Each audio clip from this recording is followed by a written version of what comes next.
que Dios estaba en Jesús reconciliando consigo al mundo. Esta es una frase que hemos escuchado especialmente los últimos domingos. Yo sé que la hemos escuchado muchas veces. Hoy haremos especial énfasis en la palabra mundo. ¿Qué significa mundo? A veces la palabra en el lenguaje bíblico es usada para definir los principios contrarios a la ley de Dios, en tal caso como sinónimo de pecado o lo opuesto a lo que es santo, es decir, las normas del mundo comparadas con los parámetros divinos. En otros contextos, la palabra puede aludir a la humanidad en general, es decir, al género humano.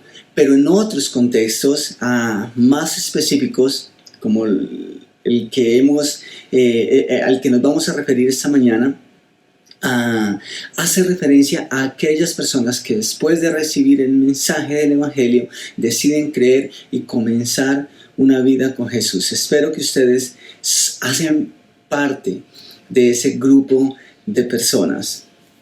Ahora, ¿por qué razón hacemos tales aclaraciones? Quiero que vayan conmigo, por favor, al Evangelio de Mateo, capítulo 28, versículo 19 y 20. Dice, por tanto, id y hacer discípulos a todas las naciones, bautizándolas en el nombre del Padre y del Hijo y del Espíritu Santo, enseñándoles que guarden todas las cosas que os he mandado, y he aquí yo estoy con vosotros todos los días hasta el fin del mundo. Amén. Este es el pasaje bien conocido como la Gran Comisión. En este caso, la palabra es usada en términos muy generales. Sin embargo, quiero que vayamos un poco más allá y miremos con más detalle, esta vez de el apóstol Marcos, y nos da un poco más de profundidad. Marcos en el capítulo 16, versículos 14 al 16, nos dice que finalmente se apareció a los 11 mismos, es decir, Jesús después de resucitar, estando ellos sentados a la mesa, y les reprochó su incredulidad y dureza de corazón, porque no habían creído a los que le habían visto resucitado. Y les dijo, id por todo el mundo y predicad el Evangelio a toda criatura. Esto es importantísimo. El que creyere y fuere bautizado será salvo, mas el que no creyere será condenado. Entonces, en esos dos textos vemos a Jesús que dice, vayan a todos lados. Y luego dice, busquen a cada persona. Entonces, el Evangelio, el mensaje que nosotros estamos transmitiendo, tiene que llegar al mundo en general. Pero después de que está en esa esfera general, tiene que llegar a cada persona, a cada criatura. Entonces, ¿saben aquí algo interesante? Jesús hizo exactamente eso mismo que acabamos de leer. Mientras estuvo desarrollando su ministerio terrenal, Jesús predicó a multitudes, pero su mensaje también fue muy personal. Es decir, Él fue a personas con realidades particulares y con necesidades específicas. Fue a cada uno, tuvo encuentros que fueron muy, muy personales. Y eso me recuerda, y debiera recordarnos a cada uno de nosotros, que el Jesús de la Biblia tiene una solución para cada persona. No hay una sola persona con su propia experiencia que escape al conocimiento y a la soberanía de Jesús. Entonces, Dios estaba en Jesús. Es lo que nos dice 2 Corintios capítulo 5, es lo que hemos estado estudiando, ese texto. Dios estaba en Jesús reconciliando consigo al mundo. Y eso es maravilloso, porque para que esto fuese posible, Jesús tuvo que venir al mundo.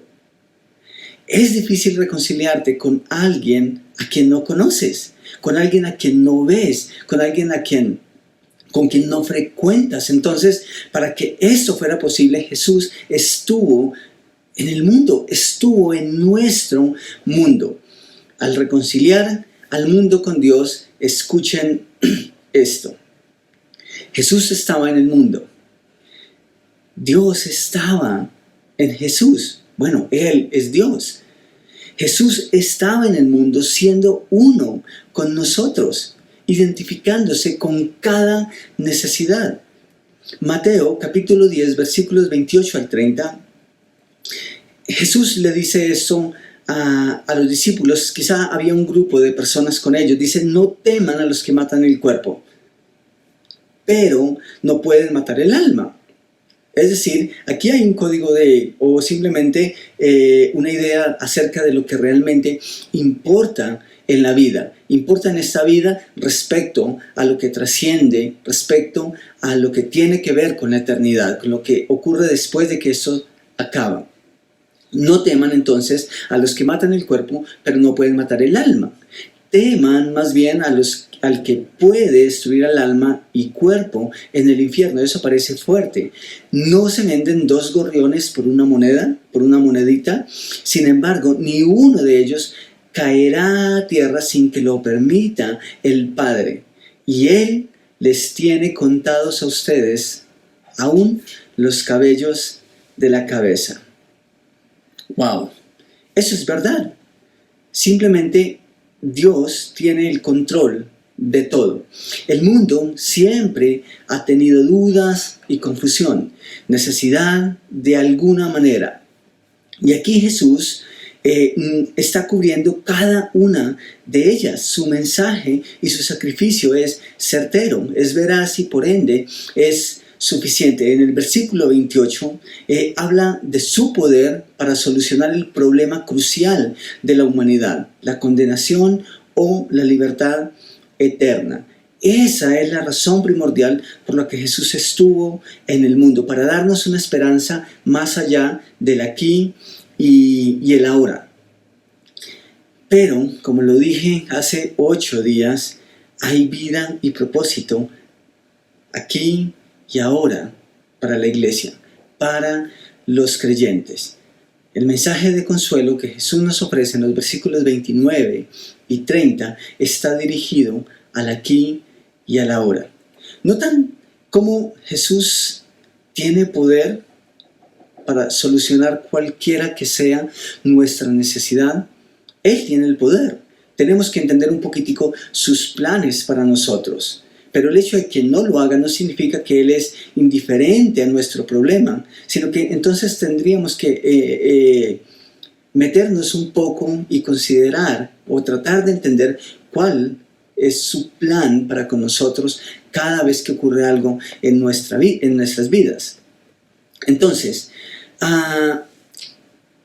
noten esto. No es que Jesús se aseguró de que vamos al cielo y luego dice algo como, listo, ya no me preocupo por ellos. Ya lo importante está solucionado, así que me desentiendo. Que se las arreglen como puedan. Ya les di lo más importante, que era la vida eterna, entonces de aquí en adelante que se defiendan ellos solos. Saben, en todo caso Jesús pudo haber hecho eso. Él tiene la potestad y tiene todo el derecho para tomar ese tipo de decisiones. Pero no es lo que Él hace.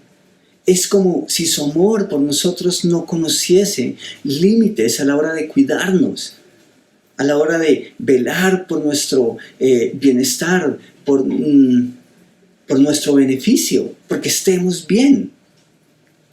Aún después de habernos dado la seguridad eterna, Él sigue comprometido con nosotros hasta en el más mínimo detalle de nuestra vida cotidiana. Ese es el Jesús que me salvó. Y es el mismo Jesús al que amo y al que deseo seguir con total lealtad. Entonces, en esencia, Jesús está diciendo a sus primeros seguidores, no teman a aquellos que amenazan, no teman a aquellos que vulneran sus derechos, no tengan temor por aquellos que corrompen la ley para dañarles, no tengan a causa de aquellos que a través de un mensaje errado sacan provecho de la fe de los inocentes, no tengan temor a causa de ellos. Claramente, ese no teman no es el producto de una fe ficticia, inventada o espuria. No. Ese no teman es una respuesta de Dios al grito desesperado de la humanidad que nos recuerda que Dios es soberano. Él es soberano, Él no ha perdido ni perderá nunca el control. Por más difícil que las situaciones puedan parecer. ¿Recuerdan? Dios estaba en Cristo reconciliando el mundo, pero Cristo estaba en el mundo, en nuestro mundo, entendiendo cada situación, entendiendo cada necesidad. Aquellos que hemos dado el paso y dejado que Él guíe nuestras vidas, podemos dar evidencia de eso. A veces hay dudas, pero luego Él las disipa cuando llegamos ante su presencia. Otras veces tenemos temor, pero luego su paz nos inunda. Hay situaciones donde la incertidumbre nos abruma, pero luego Él nos da claridad a través de su palabra y aún a través de las mismas circunstancias. Hay momentos de tormenta, es verdad, pero luego podemos ver su soberanía para poder estar más y más confiados en Él, en su cuidado.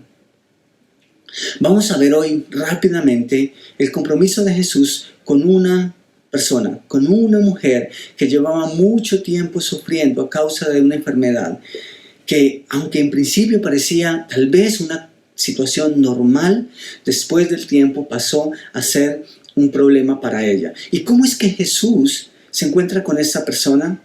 Con una persona como usted y como yo, con una necesidad natural al género humano, pues estando en el mundo. Por eso hacemos tanto énfasis en eso, porque es importante que entendemos que Jesús no solamente nos vino a asegurarnos la vida eterna, sino que Él está con nosotros aquí, justo ahora. Entonces, a propósito, ¿han sentido eso ustedes alguna vez? Me refiero al hecho de que están en la lucha con algo que viene de vez en cuando, que aparece una necesidad y que luego se va, pero ¿te ha ocurrido que algo se convirtió en un problema constante, que algo dejó de ser circunstancial y se convirtió en el pan de cada día, en una lucha diaria? ¿Les ha pasado eso?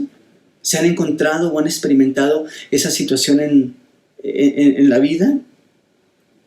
Quizás nos identificamos entonces con este personaje y mientras avanzamos en la lectura haré algunas pautas importantes y espero no confundirlos, así que por favor quiero su atención. No quiero que haya distracción porque de pronto nos perdemos. Entonces por favor estamos concentrados aquí. El relato lo leemos de Marcos capítulo 5 y vamos a leer desde el versículo 21 en adelante. Vamos a ir hasta el versículo 24. El versículo 21 dice: pasando otra vez Jesús en una barca a la otra orilla, se reunió alrededor de él una gran multitud. Sí, como mencioné al principio, Jesús se encontró con personas a las que trató personalmente, pero también estuvo rodeado de multitud de personas, como estamos leyendo justo aquí. Y dice que estando en medio de esa gran multitud, Él estaba junto al mar. Y vino uno de los principales de la sinagoga, llamado Jairo.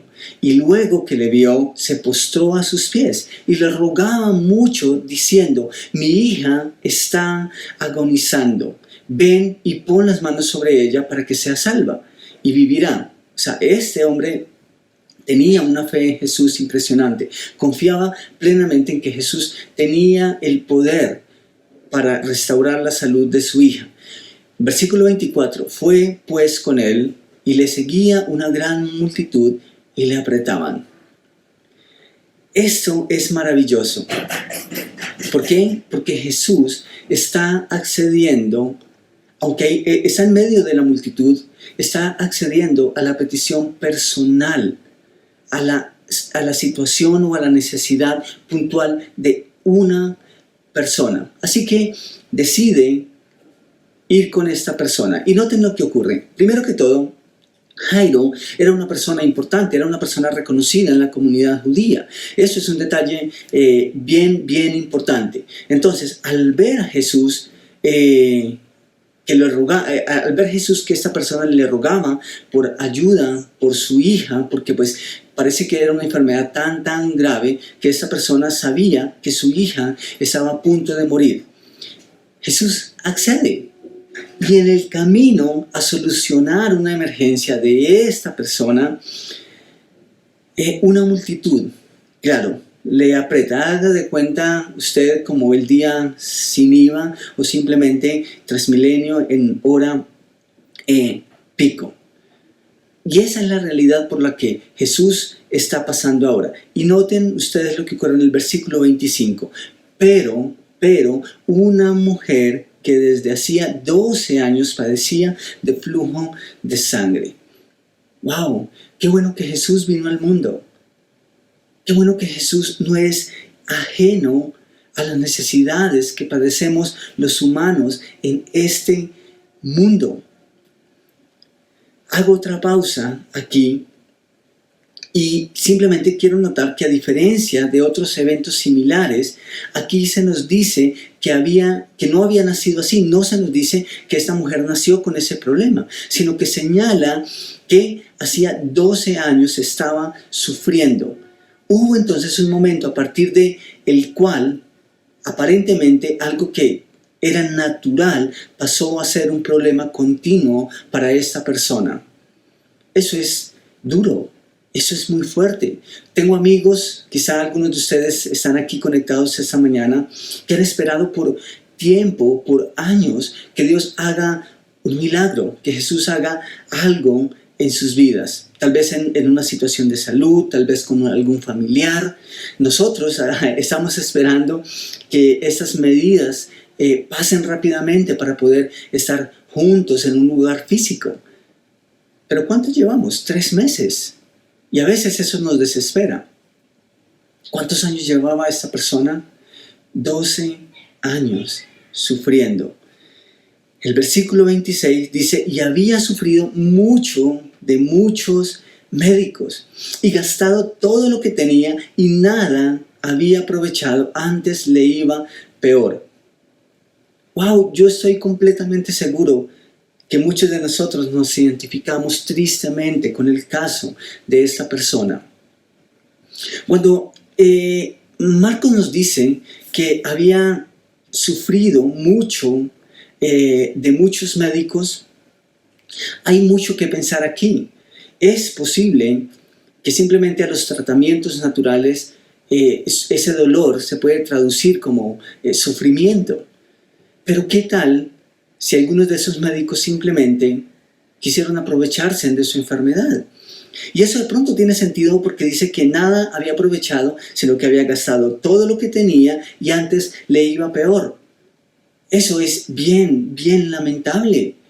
De hecho, nosotros vivimos en una sociedad en donde al caído le caemos, en donde sacamos provecho de la necesidad del hermano, de la necesidad del prójimo, de la necesidad del necesitado. Eso es muy lamentable. Eso es bien triste.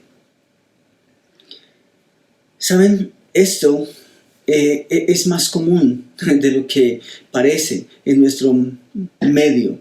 Con frecuencia, alguien sufre un infortunio. Con la misma frecuencia o más, aparece alguien que desea sacar provecho de su desgracia.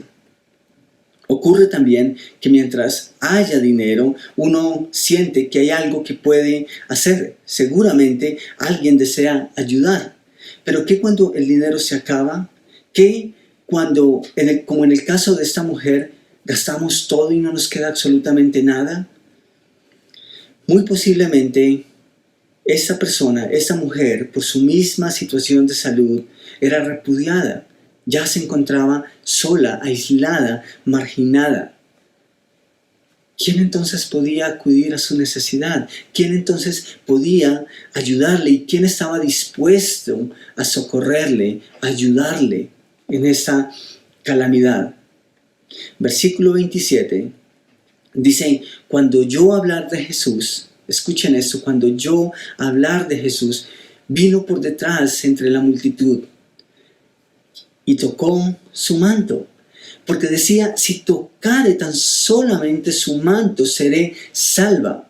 Y noten lo que ocurre en el versículo 29, y enseguida la fuente de su sangre se secó, y sintió en el cuerpo, que estaba sana de aquel azote. Luego Jesús, conociendo en sí mismo el poder que había salido de él, volviéndose a la multitud, dijo, ¿quién ha tocado mis vestidos? ¿Quién ha tocado mis vestidos? Aquí ocurre algo único, algo espectacular.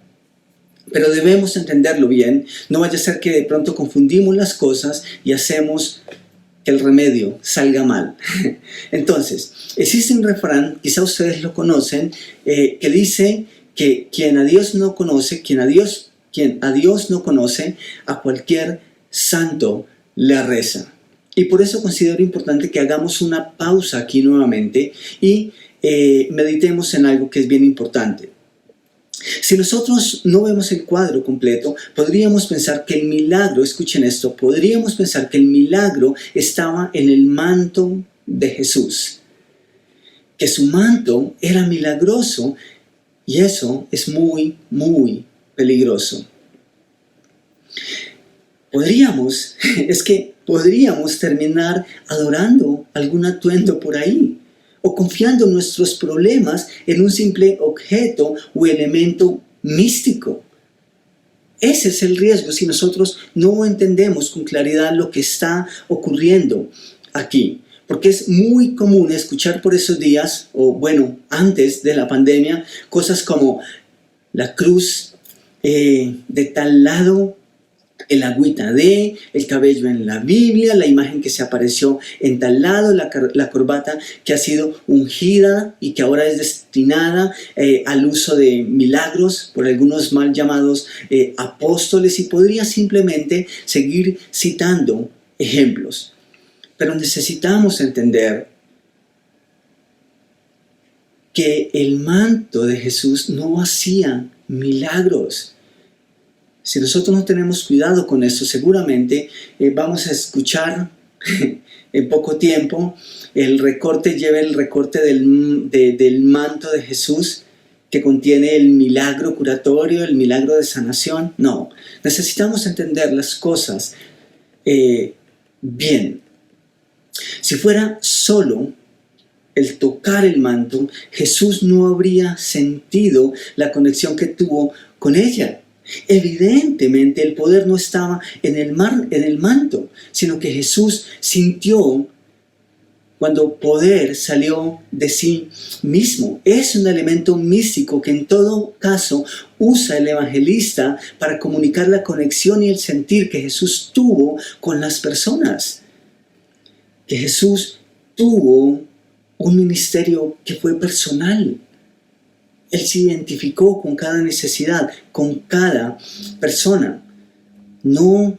Cuando digo que Jesús es personal, no lo digo en el sentido en que yo lo acomodo a mi manera o que una persona lo pueda acomodar a su manera, sino en el sentido en que Él se preocupa por mis asuntos, aunque haya millones de personas en el mundo, aunque haya miles de personas a mi alrededor. Jesús se fija de la necesidad de cada uno de sus hijos. En ese sentido es que digo que Jesús es personal. Pero ¿saben? Este evento también comunica, por otro lado, la realidad social que vivía esta persona. Es que era una persona marginada. Y entonces, en su mente, cuando más cerca pudiera estar a un santo, era esto mismo: poder arrastrarse entre la multitud como pudiese y lograr, según ella, tocar el manto o el borde del manto del hombre que había ganado su confianza, que había despertado su creencia, su fe, su creer. Entonces, realmente no era el manto. Para esta mujer era imposible, en su mente era imposible sentir que podía tener contacto cercano con el Mesías. Es más, si los sacerdotes la habían repudiado, la habían rechazado por su mismo problema, eso era lo que decía la ley, tiene sentido que esa mujer se consideraba indigna siquiera al mirar los ojos de Jesús. Entonces para ella decía, tal vez yo no tengo que verlo, tal vez yo no tengo que abrazarlo, estrechar su mano, tal vez solo necesite tocar el borde de su manto. Pero noten lo que pasa más adelante, versículo 31. Sus discípulos le dijeron, claro, Jesús dijo, ¿quién me ha tocado? Y sus discípulos le dijeron, ¿ves que la multitud te aprieta y dices, ¿quién me ha tocado? Eso es maravilloso. Jesús no se confunde. Jesús no confunde tu necesidad. Jesús no confunde mi necesidad con la del resto del mundo. Solo porque hay miles, porque hay millones de personas. No. En el versículo 32 dice, pero él miraba alrededor para ver quién había hecho esto. Entonces la mujer, temiendo y temblando, sabiendo lo que en ella había sido hecho, vino y se postró delante de él y le dijo toda la verdad. Y él le dijo, hija, tu fe te ha hecho salva. Ve en paz y queda sana de tu azote. Y para que no queden dudas, Jesús la confronta. No es que esta mujer entonces tocó el manto y Jesús ni siquiera se percató de ello. No, porque no es el manto, porque era él, era la persona de Jesús. Y Jesús la confronta, Jesús la mira a los ojos, no como a una más, sino como a una persona que él amó y que estuvo dispuesto a sanar, que estuvo dispuesto a mirar a los ojos, que estuvo dispuesto a aceptarla aún cuando el mundo la había hecho a un lado, aún cuando el mundo le había rechazado por su misma necesidad. No era el manto, es Jesús. Es la fe, como dice Jesús mismo. Fue la confianza de esta persona en Jesús. Amigos, no es la iglesia. Ojalá Dios obrara a través de la iglesia y así debe ser. Pero aún cuando la iglesia está ahí, debemos entender que es Jesús a través de la iglesia. No es el pastor. La verdad es que no soy muy bueno, que digamos, dando muchas soluciones. Yo mismo soy limitado, yo mismo tengo necesidad. Pero Jesús, Él puede, mientras va a revivir a alguien, hacer una pausa y quitar la carga que te ha atormentado por años, como lo hizo con esta mujer.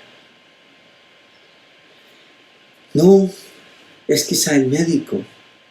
Ve al médico, pero que por sobre todo tu confianza esté en Jesús. ¿Qué te preocupa? ¿Cuál es esa carga tan pesada que llevas y que sientes que ya no puedes más? ¿Ya no has hablado con Jesús? ¿Has tenido un encuentro con Él en el que tú y Él pueden hablar de estas cosas?